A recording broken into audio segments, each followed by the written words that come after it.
I am angry. Angry what's that? Angry and upset. And the United States Congress can keep Roe versus Wade, the law of the land. They just need to do it. I've never seen you so angry. You seem to be... This is what the Republicans have been working toward this day for decades. They have been out there plotting, carefully cultivating these Supreme Court justices so they could have a majority on the... Aw, won't you shed a tear for Senator Elizabeth Warren? What happened, Liz?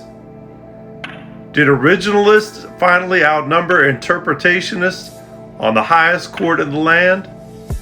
You know, when you had been trying to use the Supreme Court for decades to try and sew up the rights of the American people, what does all that mean? We're going to get into it right now.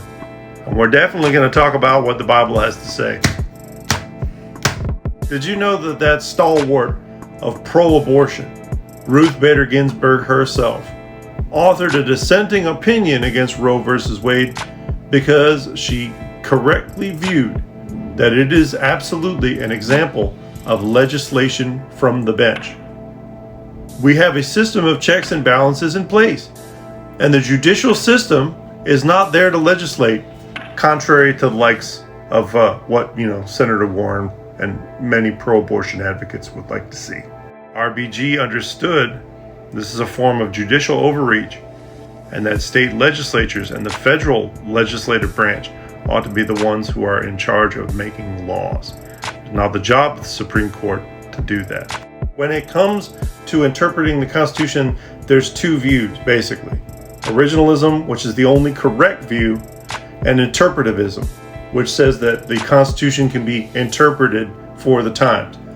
But if that was the case, then the Founding Fathers would not have had so much to say about the founding documents of the country, including personal letters and the Federalist Papers, which spell out very clearly all of their intentions in the founding documents, including the Declaration of Independence and the Constitution.